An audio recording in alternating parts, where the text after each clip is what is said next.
Kirin Beans, written by Raugos. Chapter name, Perfectly Normal. Keensight loved coffee.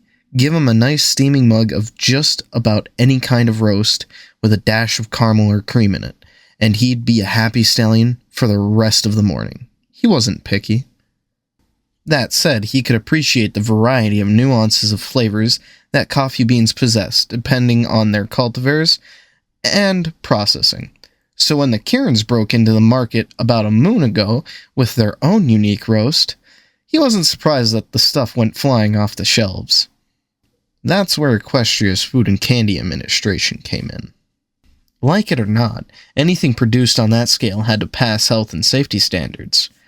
So, the FCA had sent an inspector to the production facility in Peaks of Peril.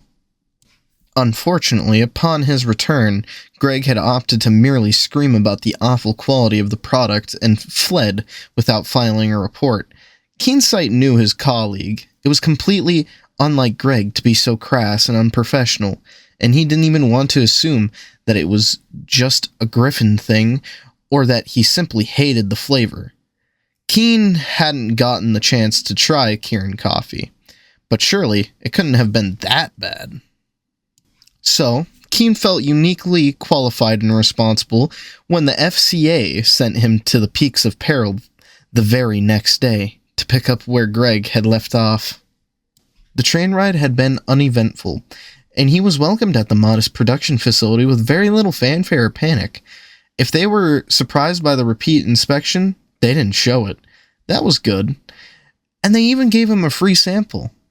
With his clipboard, pen, and coffee mug in his horn's magic grip, Keen happily trotted along as the foremare, Autumn Blaze, showed him around. And this is where our employees pack the beans. Autumn gestured at the several Kirin funneling beans from a silo into gunny sacks. Keen nodded as he scribbled away. He had to dock points for the lack of uniforms or proper work outfits, but at least that was balanced out by the universal capacity for magic amongst the Kirins. They didn't need to touch anything with their hooves or mouths. He took a sip of the coffee and smacked his lips. Oh yeah, that's the stuff, he thought. It had a rich, smoky flavor with faint, spicy notes that prickled on his tongue like pop rocks. There was also a subtle aroma that he couldn't quite place, but the combination was simply exquisite. "Why'd we start here, though?" he asked. "Packing is usually at the tail end of processing. Do you have another place that deals with the raw cherries? What about drying and roasting?" Autumn smiled. "We do all of that here as well. We just needed a while to turn down the heat a bit so you don't get heat stroke. Come on, I'll show you." That made sense, he supposed. Why bother with keeping the temperature down around the ovens when everyone on site was fireproof?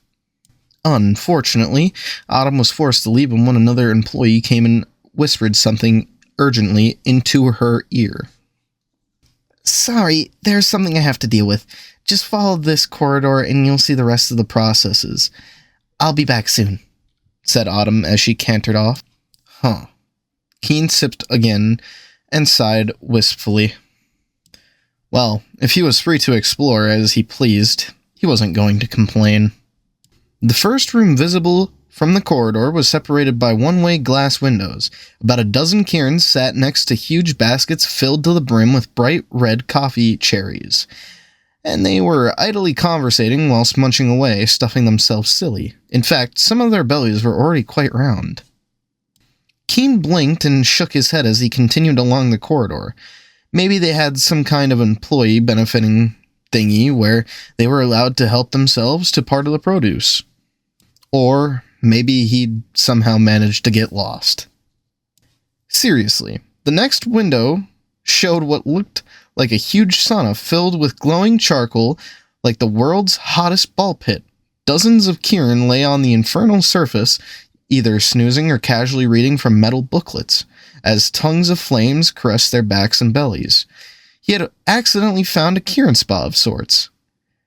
Keen tugged at his shirt's collar as he carried on. Looking at all those big-bellied Kirin might have awakened something in him.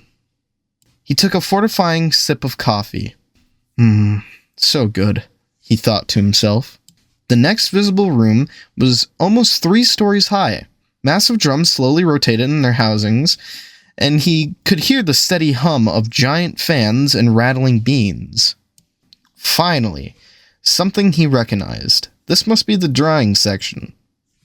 Keen then frowned when he noticed the cubicles built on the platforms above the drums. Connected to them by large pipes, a bloated Kirin hurriedly entered one cubicle just as another exited, and the previous occupant had a regular-sized belly and a blissful smile of utter relief as he trotted out of the room.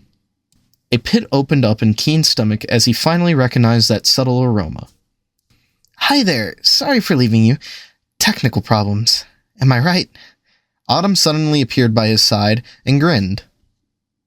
"I see you've completed the tour on your own. How'd it go? Did we pass?" Keen's sight trembled as he stared into the complimentary mug of coffee, then took one final gulp to savor the spicy, smoky aroma of partially fermented beans, which lifted his spirits even as his brain screamed in horror. "Stars above, give me the strength to do what must be done," he thought to himself. His pen quivered as he brought it to the clipboard, and the memory of yesterday's debacle came back to him in stark clarity. Yesterday, the FCA's office doors practically exploded as Greg burst in, grabbed the nearest pony by the collar with both paws, and bellowed right in his face, "Kirin beans are crap!"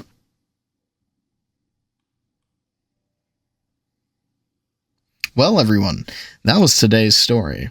Very, very short, but it was also requested by the one Patreon member. Paid one, that is. And yeah, it's been a long time since I've been back. Well, this was a interesting story to say the least. And there's a few more to come when it comes to requested. I think 4 other ones. No, 3. And, yeah. That's about it. I guess, if you want to support me, I wouldn't really suggest it since I don't post often, but if you would really want to, then, go to my Patreon. There'll be a link down in the description. And, oh yeah, thank you to Hark Dubious, my one Patreon supporter. And, man, he's been there since basically the start of my Patreon. And I thank you very much. Also, I hope you enjoy the story. Yeah, well, that's all I got for y'all. Have a good day, and stay golden.